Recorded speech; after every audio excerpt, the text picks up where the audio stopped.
आदरणीय मंचश्री सभी महानुभाव, सभी शिक्षकगण एवं उपस्थित पुण्य आत्माओं को मेरा नमस्कार।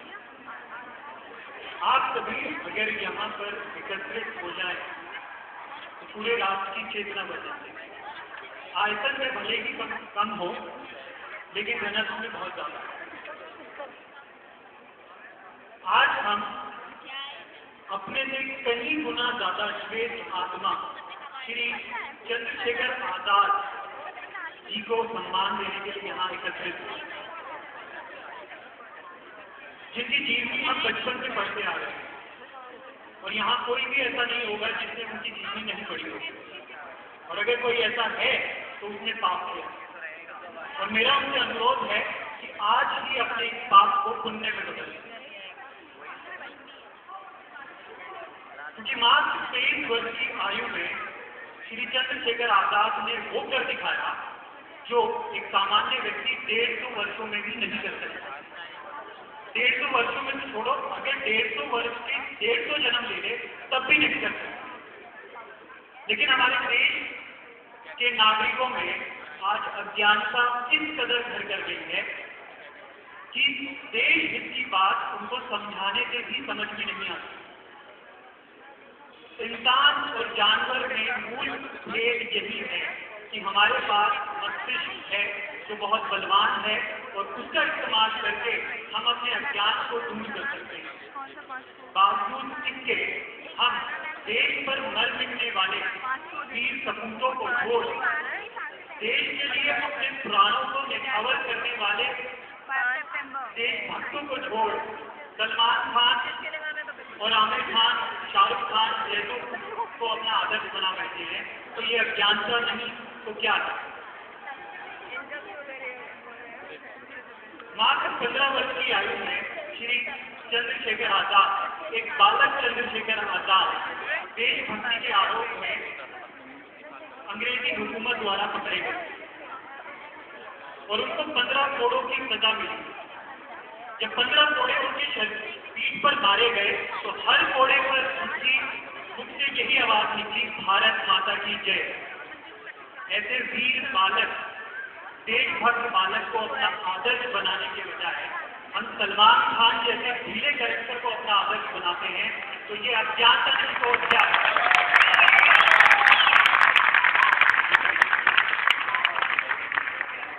पिछले दिनों राष्ट्रीय सलाहकार परिषद, नाम तो बहुत बढ़िया है, पर उसके चापलूस सदस्य ने एक लेख लिखा। उस लेख में उन्होंने लिखा कि हम अन्ना हजारे का सपोर्ट इस वजह से नहीं करते क्योंकि वो अपने बैकग्राउंड में भारत माता की तस्वीर लगाते हैं।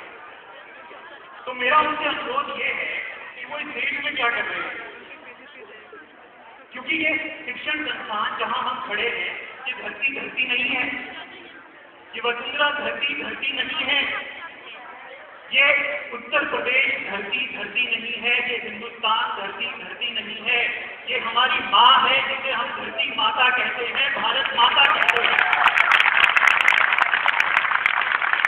तो मेरा उनसे अनुरोध है कि अपनी माँ की छाती पर मूंग ना लगे, इस देश में दबा हो जाए अगर भारत माता से की नफरत है।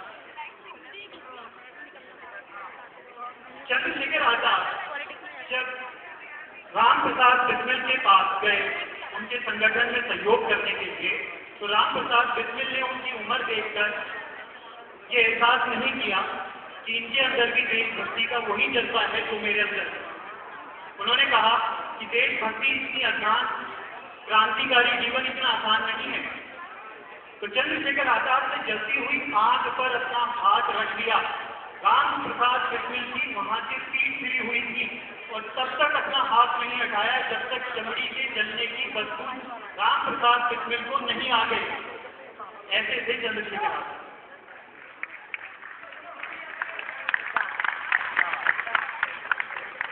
बचपन में हम एक काल्पनिक कथा पढ़ते आ रहे हैं जिसका नाम है अली बाबा 40 चोर। लेकिन एक सत्य कथा निरंतर अखबारों में छप रही है जिसका नाम है मनमोहन बाबा और कैबिनेट चोर। इससे हम अनजान हैं इसकी हम अवहेलना कर रहे हैं, ध्यान नहीं दे रहे, तो ये अज्ञान नहीं तो और क्या है। और भ्रष्टाचारी गला फाड़ फाड़ कर ये चिल्ला रहे हैं कि अब तक के सबसे ईमानदार प्रधानमंत्री श्री मनमोहन सिंह हैं और हम इस असत्य को अज्ञानवश सत्य मान चुके हैं और श्री लाल बहादुर शास्त्री को भूल बैठे हैं, तो ये अज्ञानता नहीं तो और क्या है। सबसे ज्यादा ईमानदार तो लाल बहादुर शास्त्री थे मेरी नजरों में, जिन्होंने अपने बेटे को भी नहीं बख्शा। एक चोर चोरी करता हुआ पकड़ा गया, लोगों ने उसे पकड़ के खूब पीटा, फिर उसके गले में जूतों की माला पहनाई और उसे गधे पर बैठाकर मोहल्ले की गली दर गली उसे घुमाने लगे। जब वो एक चोर अपनी गली में पहुंचा तो अपनी पत्नी से बोला, भाग्यवान नहाने का पानी कर दे, 2 गली और रहती है, अभी आ रहा। ऐसे बेशरम चोर कुचक्कों को हमने संसद में भेज दिया है, ये अज्ञानता नहीं तो और क्या है।